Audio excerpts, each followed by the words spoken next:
Facebook. Facebook. Benny's in the back.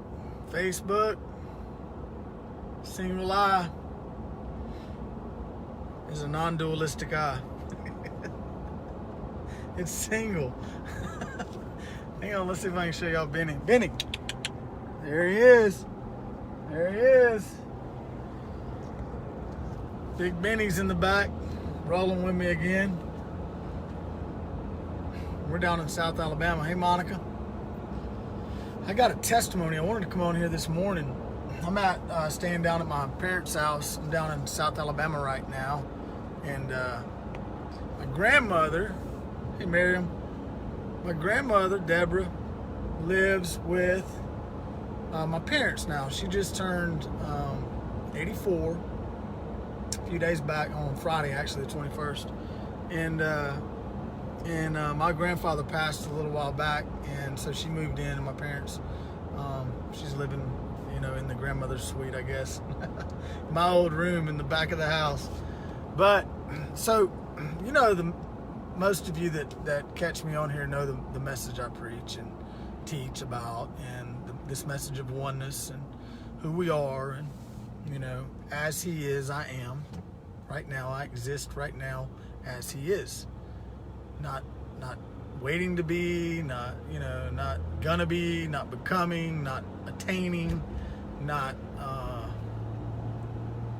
none of those things, none of that distance, none of that delay. The truth is that I came here exactly as He is, righteous, holy, perfect, pure, innocent. And part of the reason we embraced many distortions or broken thoughts and messages, many false teachings, is because we're innocent and pure. And if you're innocent, a child's innocent and pure, it's like a child. If I have let's take this for example. If I have a little girl, if I my wife has a little girl, but it's from the time in the last trimester, I constantly talked about I should have had a boy.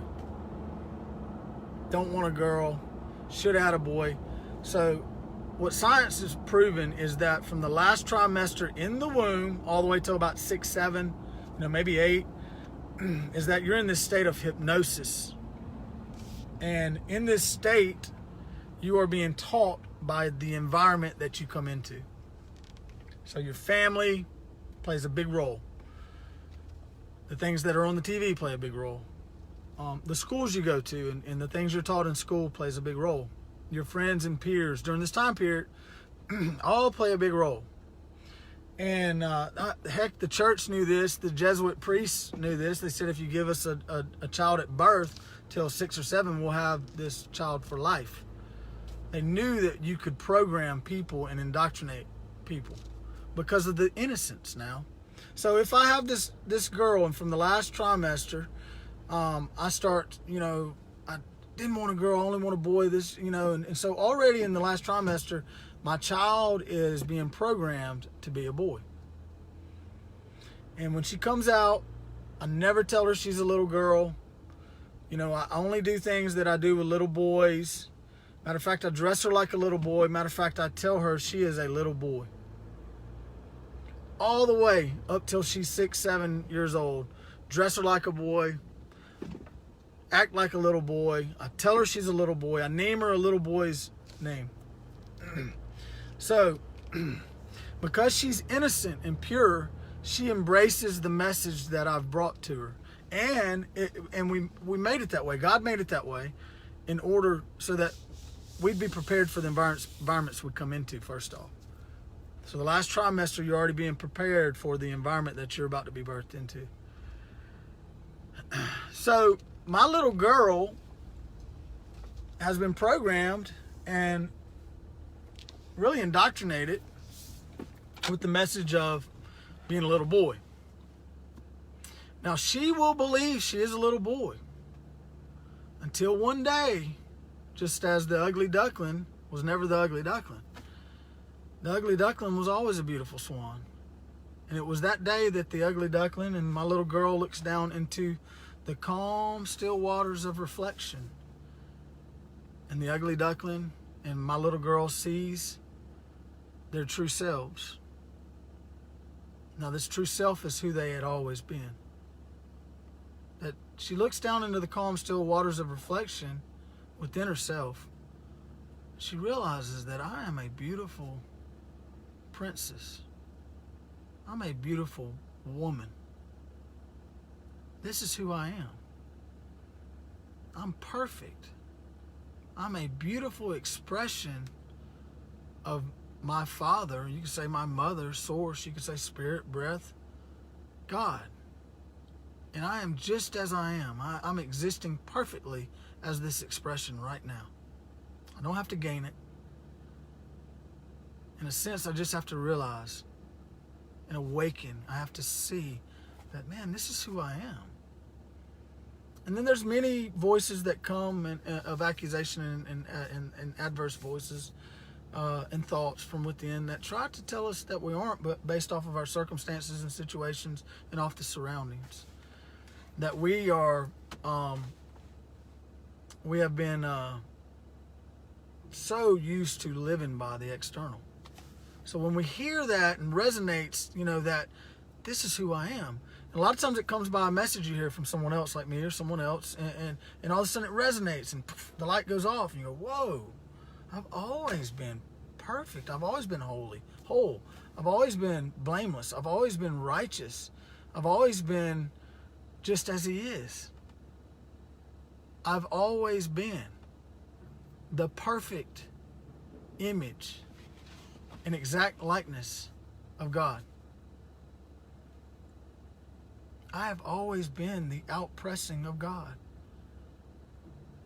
I am the very essence. I am the very existence of God's visibility right now. So this is the message that I can't stop talking about. Because when you see this, it frees you. You can talk about anything. I mean, I talk about thinking I was an angel. So what? It's fun.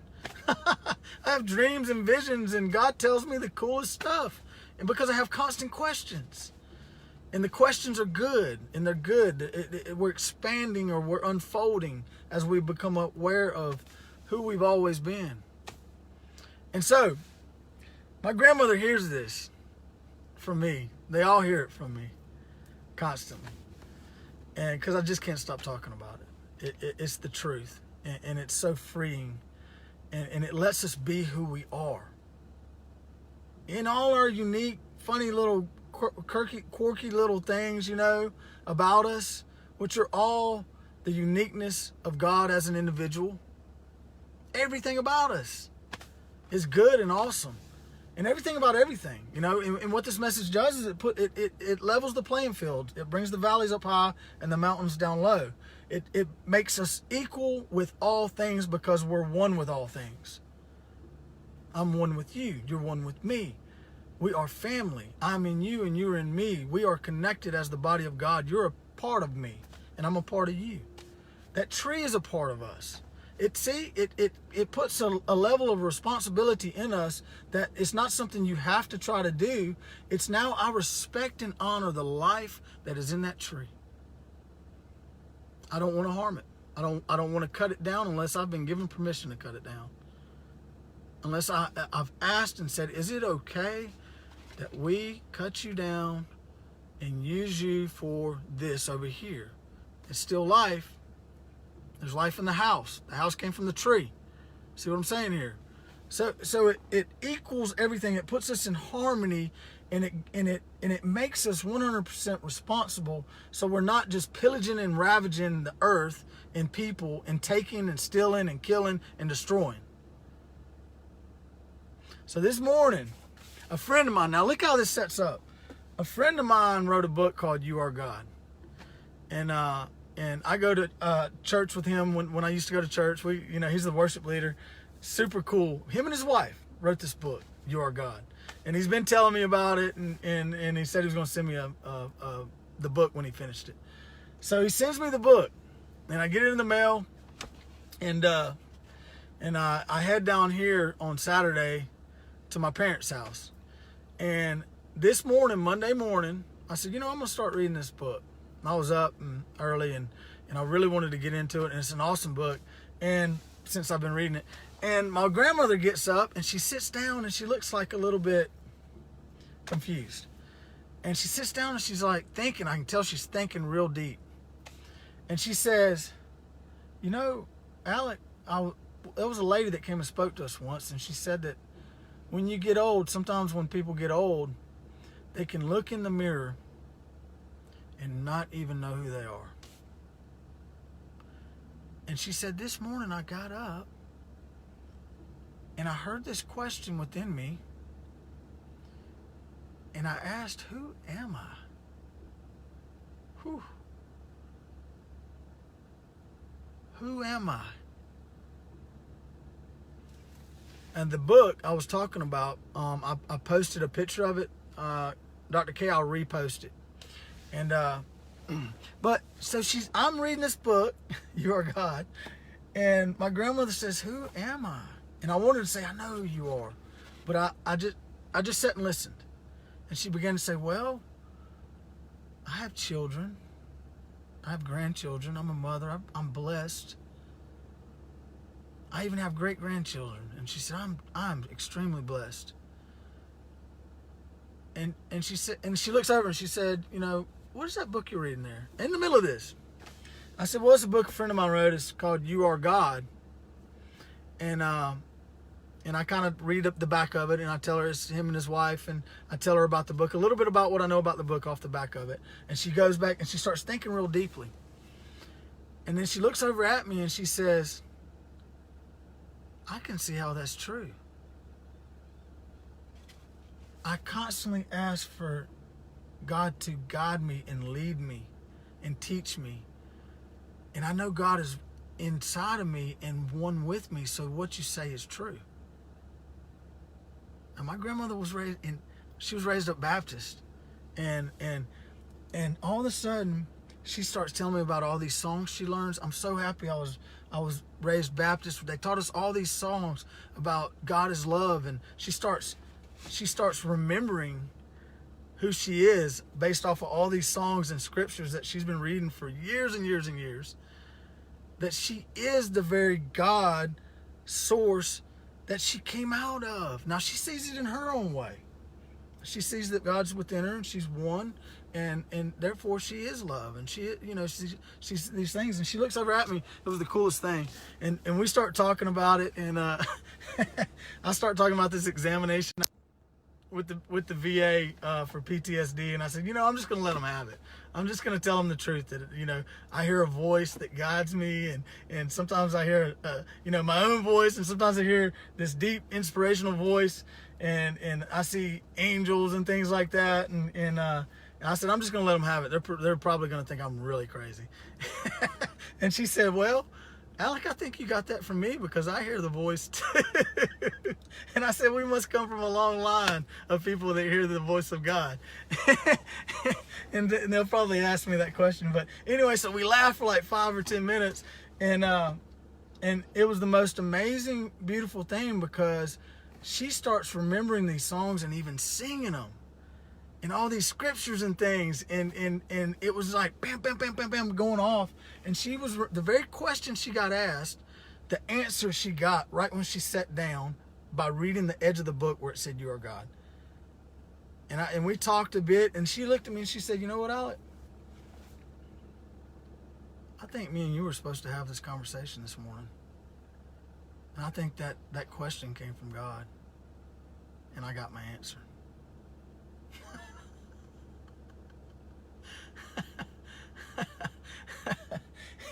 The coolest part about it is we laughed for like 5 or 10 minutes straight. I mean, hardcore laughing about hearing God's voice.